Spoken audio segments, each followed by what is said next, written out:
I sort of rode up to them. They flinched. I was like, I'm really sorry about that, about the obscenities. I haven't slept for 26 hours and I just crashed. They were like, it's all right, we understand. Please move along. Yeah. Don't hurt Strange us. man. Yeah.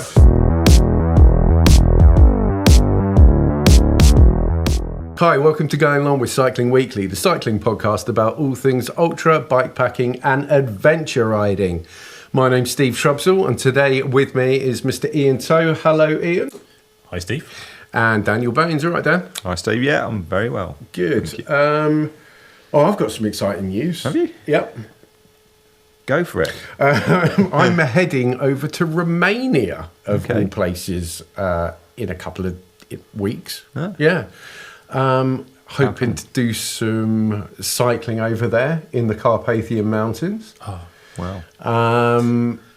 I've seen and heard stories that I may encounter some of the local wildlife, though. Is that the reason you're going? No. Well, actually, having said that, yeah, I'd love to do see. like some wildlife. I do like some wildlife. But you've ridden in Romania before, have you? I not? have ridden Romania a couple of times. Yeah. And I've done some ultra races across there. yeah, I think your abiding memory was packs of dogs. Packs of wild dogs chasing me, lots of them, barking, trying to bite me. Yeah. Heat waves, bad motorists. Yeah. Is this selling this for you? Well, I mean, Romania cycling. It doesn't bother me because I'll be heading off-road. Like I say, into Okay, off-road bears. bears, Yeah, I was gonna say So- bears. wolves, lynxes. Yeah, so the last time I was in the mountains there, I saw a lot of signs for bears. Beware of the bears. Don't feed the bears. Don't leave food around. Right. Bears are around there. Well, I have, the place I'm going, Brasov, is actually a bear capital of that part of Romania. Steve, I'm looking at you and thinking, what can go wrong? encounters with animals. Listen, I've dealt with moles recently. true. I think I should be all right with what's essentially a grizzly bear because they are brown bears. So I've looked thoroughly into what to do if you encounter a brown bear. Which one is it where you make yourself big and which one is it where you sort of back away? It's not the one where you make yourself big. So I think the black bear is black, don't look back or something like that. Okay. Or so you run away, or is it make yourself look big? I can't remember. Anyway, they're You not, need to know this before you get to Romania, Steve. No, listen, they're brown bears, so I know exactly what to do. Okay. Yeah.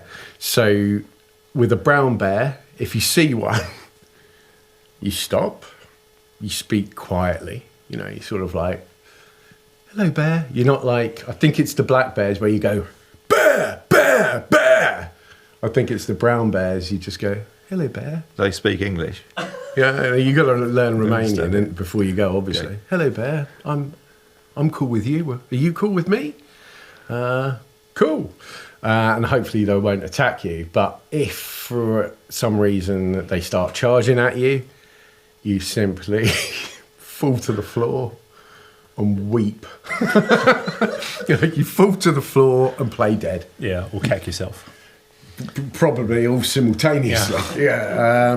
You could offer them a date. Or a nut. Or not. I'll take some honey along with me. Yeah, No, exactly. but I have gone belt and braces on this one. So not only do I know what to do if I encounter a brown bear, because I am going with friends, but they're going to Bran Castle because they're into Dracula. So Bran Castle is where Ivan... Vlad the Impaler. Vlad the Impaler. Not Ivan the Terrible. Yeah, sorry, Vlad the Impaler. wrong era. Yeah. Vlad the Impaler apparently lived for about 5 minutes or something like that. And Vlad the Impaler is what he was also called. Well, he's called Vlad Dracula, actually. So they're going to see him. But I said, you go and do that. I'm going to go cycling. They're going to see Dracula and you're going to see brown bears. Yeah. That sounds like a good deal. Well, they're only doing it for a morning, so am I. So I'm going into the woods for the morning, they're going to Bran Castle. What's wrong with that? I'm glad Dracula's a myth. Bears aren't. So I have got onto eBay and bought some bear spray. Steve, I think that's the first time I've ever known you to be prepared for something. Bear spray, mate. Bear spray. I yeah, live and sensible. die by it. Yeah. Yeah, it's... Don't spray Does it yourself. work?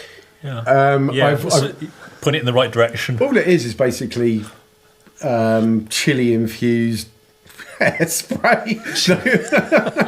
Hairspray? Well, the one that I got was. Okay. Only cost me £2.99. How did you discover it was chili infused No, hairspray? Did you? It's not hairspray. You've been cooking with It's it. chili infused, some sort of spray. But basically, is what you do when you see the bear coming towards you. He's going to be about 10 foot away from you. Then you just release the whole canister in the direction of his face. mush. Yeah. And hope he. Hasn't got a mate. Yeah. Then you throw the empty canister at his mate, and hopefully yeah. Anyway, the odds are that I probably won't see one. But if you don't see me again, I've been eaten by a bear. Can you even get that bear spray through customs to Romania? In your hand luggage, not in your thingy luggage, yeah. In Your thingy luggage. in your stowable luggage, yeah. Okay. Yeah. Anyway, found a really good bike shop in Brazov. Bike rental dead cheap. So I wonder why. yeah, so I'll be up, and the Carpathian Mountain is just looking incredible. So wish me luck. Good luck. Yeah, you're going to need a lot of it. That'll be all right. Fine. This could be like the last words of Steve Shrubsall. It'll be like the Blair Witch Project. Yeah, I'll take my GoPro in there, and yeah, or Grizzly Man. Have you seen that film? It's good. It's about this guy that goes and lives with bears. It's all good for a while, then they kill him. Right, but yeah, let's hope. So yeah, I am going to segue into the next Thanks, next Steve. piece here. Yes. I'm going to be doing lots of downhilling. Are you? Yeah, because there's a lot of downhill trails on the Carpathian Yes. Mountains. Yeah. Which is, and I was hoping to pick up a few tips from you gentlemen today, because we're going to talk about ultra riding skills, aren't we, and how we can integrate them into making our riding experience a better and more comfortable one. Yeah. Yeah. I think when we did the A to Z podcast not so long ago, we got to D and I wrote descending and then I went on to something else. But I think it's worth coming back to actually, because descending and bike handling, I think, they are important, certainly off road, but on road, maybe not so much. I think it's still important because, as much as, especially in ultra distance or bikepacking, people focus on like the gains needed for climbing faster, more watts, less kilos. You can lose a lot of time on descending, and you can lose even more time if you're not confident or if you crash. So I think skills off-road, on-road, off-road more important, but on-road still, I think, still important. Yeah, I think you obviously take what you learn off-road and put it on the road. But maybe, I know a lot of people that ride a lot of distance on their bikes and they don't really go out and sort of think about it too much. So you do pick up skills, obviously, just riding your bike. But I think off-road, anything that you can have, there's no disadvantage to having more skills, And sometimes these things can't just be learnt, they have to be taught to you.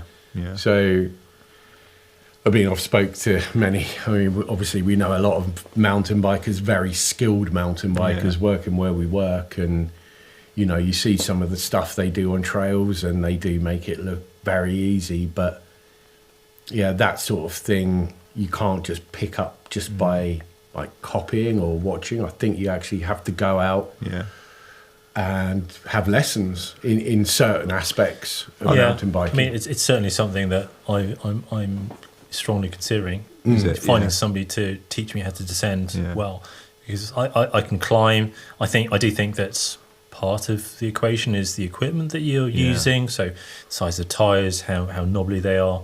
I think suspension also helps.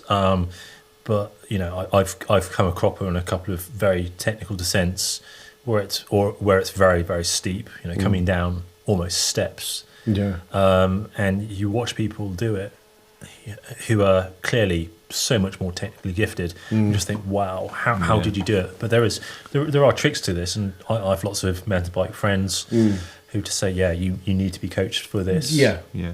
And so the equipment will only take you so far. Like I did Southern Divide with gravel suspension only on the front. But I think changing to an XC bike with 100mm travel in the front and rear, it was clear to me that still that isn't enough. You've got to go with a dropper seat post as well. But still, even if you go with a dropper seat post, you've got to have the skills and the confidence, I think, to be able confidence to. is key. But if you don't have the skills, you don't have the confidence. So, yeah, I certainly, I see it. I can feel my bottle going as I'm sort of approaching the lip of a descent. And immediately, that's you done, because, you're sort of doing all sorts of weird stuff with the bike, which is going to make your descent basically end badly. Or you might get down there if you're lucky, but that would just literally be by luck. So Coming back to something you just said about skills versus skills confidence kind of loop. If you don't have the skills, you don't have the confidence. I'd have to say that I'd have to challenge you on that some people don't have the skills and have too much confidence. Maybe like a certain somebody who was riding a hardtail mountain bike during Southern Divide, who came a cropper and may have injured or broken some bones. I had a lot of confidence in my bike at the time, which was my Canyon Exceed CF8, and it had been so good. I mean, I think we were about 250 miles into the race by then, 200 miles into the race and the ride, and I just hit this descent coming down into Beer, just let the bike go, felt really good. I was, perhaps, I was a bit tired, but I was confident, and got caught in a sort of rain rut and went over the bars and broke my wrist, and spent the next 200 miles using my aero bar as a sling. I think that for me is a lot of off-road gravel riding that I do. There's quite often the run-offs, the gullies, and very easy to get stuck in one of those. And they're so sort of extreme, aren't they? There's no sort of, they don't sort of taper down, they just drop. So I think it's an integral part of riding a bike, but it's fun as well. That's the thing. I think with winter coming up, it's a good time to hone your skills, and just almost a bit of a mindset thing. Just think, well, I've got an hour, I could just go out and for a recovery ride or not go out, and why not just go out on your bike? You don't even have to wear cycling shoes, you can just wear trainers, and just find a wet field and just see how tight you can carve the bike without it slipping out, or with it slipping out. I think it's really good fun. You drift a bike, it's really good fun, it feels good, and hopefully it being a bit wet, if you do come off, it doesn't hurt too much. I mean, I do agree. I mean, two of my daughters, the younger two both do cyclocross training, and they do it every week, and they're taking through some technical skills, like going around cones, going over almost like a balance beam where it's on a pivot, and they've improved massively, and from a childhood age, they increasing their confidence and their skills, and that sticks with them forever. Whereas I will never be hugely technical. I'm okay. But I don't have the confidence, and I think it's good. It's a good way to be, to not be overconfident and be cautious. Because at the end of the day, what are you going to win if you go a little bit faster? Even during a race. The thing is, Dan is one of the better bike handlers I've ever ridden with, and I think that probably stems a lot from your cyclocross background. Yeah, I think a bit of history for me was I was a roadie for a long time when I was a teenager, and then I got a mountain bike. So I've always sort of ridden off-road a bit, but I got to 40 and I thought, I'm not getting any quicker on the road or the track. I look at cyclocross and I think, actually, you know, you can get quite quick from just being quite skillful.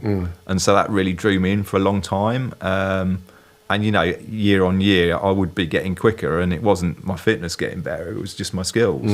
And it feels good. So, because we could, for example, me and Dan we'll ride the South Downs Way, and he'll descend on a gravel bike, you know, with minimal suspension. I'll be bombing down there on a 29er hardtail mountain bike, and he'll be quicker than me down there, which I find amazing, because I've got the brakes off. I'm just bombing it down there. I'm pretty confident. To have that confidence in that drop position, I wouldn't. It would take me twice the time to get down there.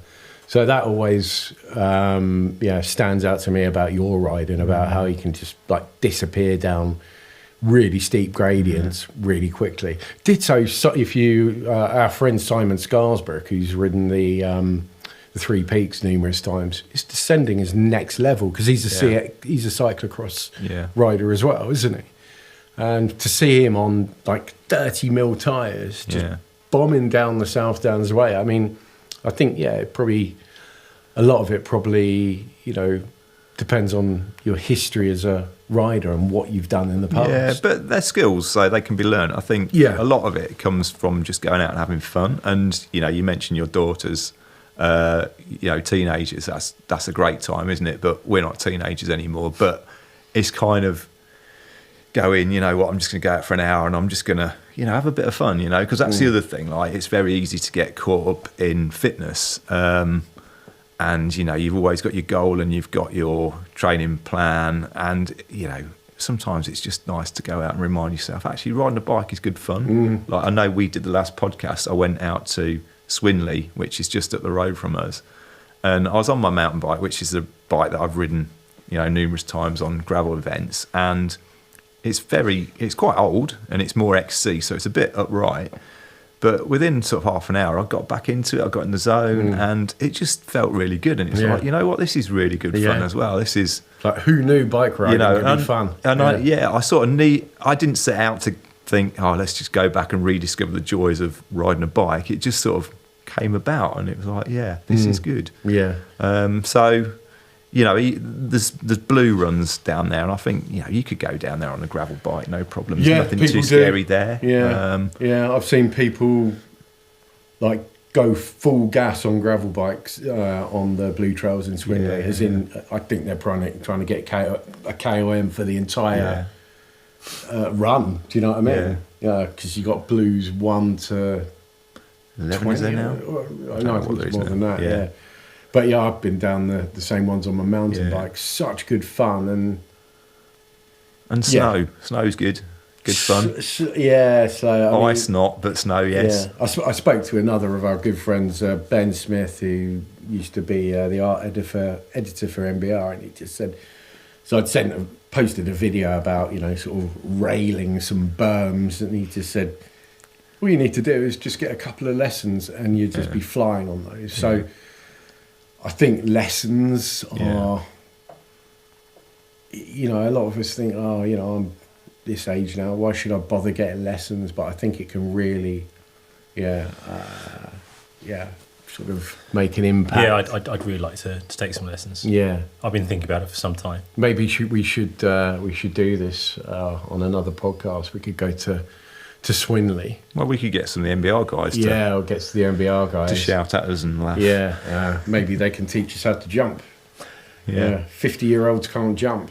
They can jump, but can they land? Exactly, yeah. Without breaking. It's the landing bit. It's the bottling it in midair. Yeah. I mean, have you ever done any jumps before?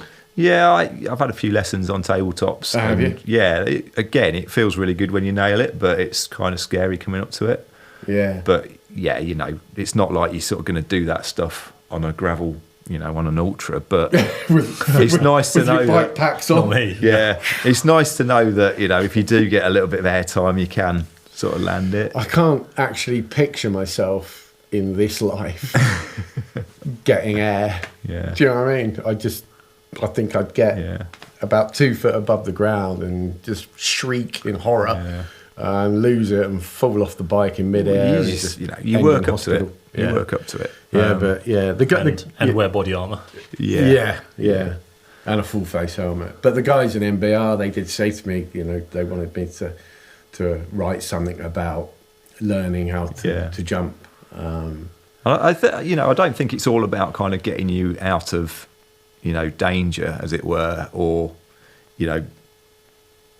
coming onto a surface that you wasn't expecting. It's can contribute to efficiency as well. If you're more relaxed upper body, again, you're not going to carry so much fatigue. Yeah, can I give you an example? I mean, the Cotswolds 200, which I did in early September, that is an MTB. It's a mountain biking ultra. Yeah, you have to have skill, otherwise you're going to be walking a lot down trails, not necessarily up them, but you're going to be walking down them. And I invariably was. And towards the beginning, there was a huge divide between my skill. I could, there were mountain bikers and there were a sort of distance, people that weren't mountain bikers. Unassuming guys and girls would be flying down these ascents, flying down very technical rubble, big boulders, they'd just been, well, not boulders, but just big stones. Yeah. And I'd bounce over them, no problem. Me, I'm sort of like inching my way down in my shoes, walking my bike down. They'd obviously, had the experience there. But yeah, it got to towards the end of the race, and there was a lot of single track in woods, proper mountain bike trails. And it got really wet, and the routes were really greasy, and I did a lot of swearing. I did apologise to a family. I didn't know that they were there, but I let rip a tirade of You weren't actually directing it at them, though. No, but poor them. They had a little girl with them.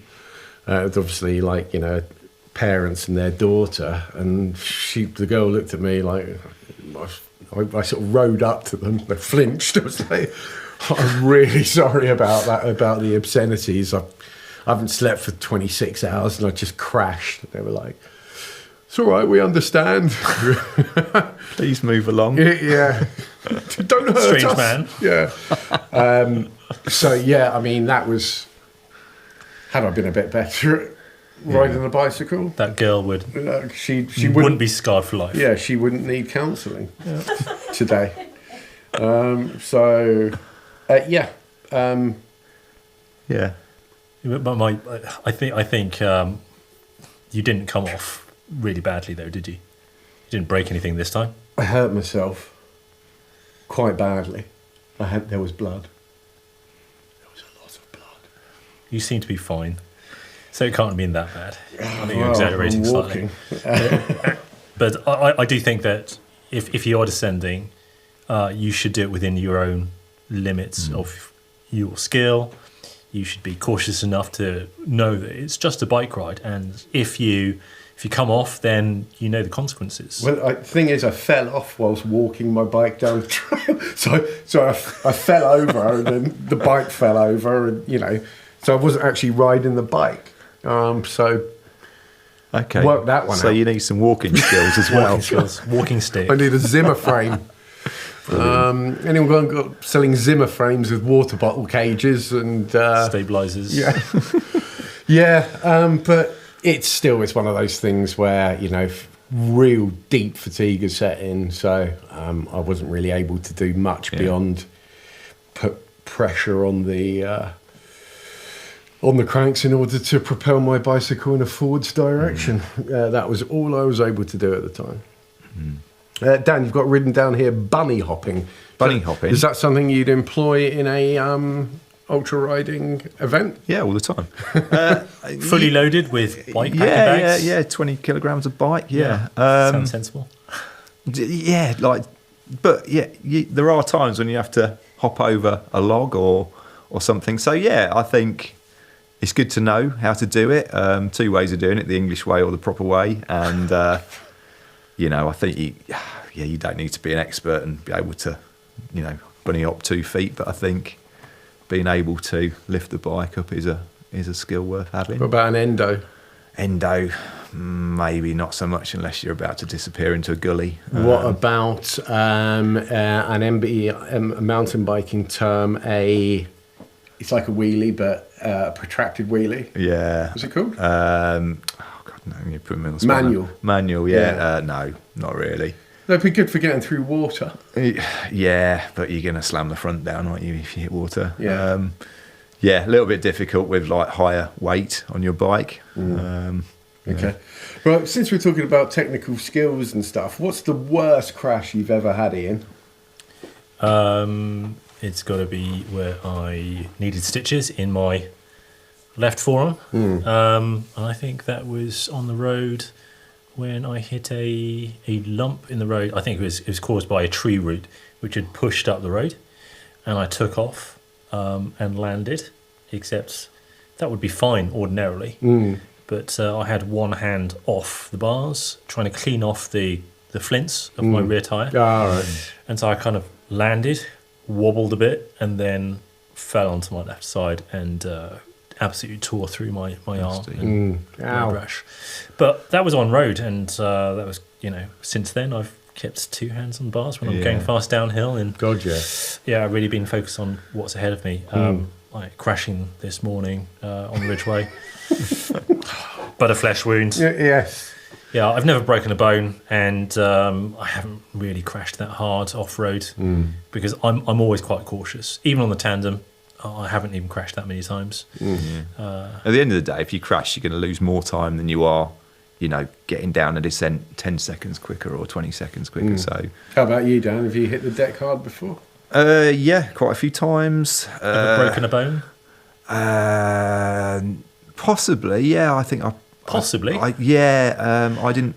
It was in a cyclocross thing, and I was going through a puddle, and I think there was a manhole cover had been lifted, so I just ended up kind of going over the bar, slamming into my shoulder, and it wasn't manhole right. cover had been lifted. Well, I don't know what it was. It was water. Right. You couldn't see it. It was a okay. puddle. Yeah. My bike had hit something. I went over, and I couldn't lift my bike up, and I was seeing an osteopath for a long time after that, and she sort of thought I'd probably broken it, but it was too late to do anything about it. So there was that. Probably a couple of months ago, I went over the bars, like my front wheel dropped into a gully, as we've just spoken about, and before you knew it, I'm just like on the deck, and I was okay, got a bit of gravel rash, and but you don't bounce when you're middle age and you're nearly 50, do you? I think sometimes it's better if it happens really quickly because you don't tense up. But yeah, quite a few. Yeah, I've time. I've had a good few. Every ride, isn't it? Good few every ride. Yeah, I do fall off a lot. I'll just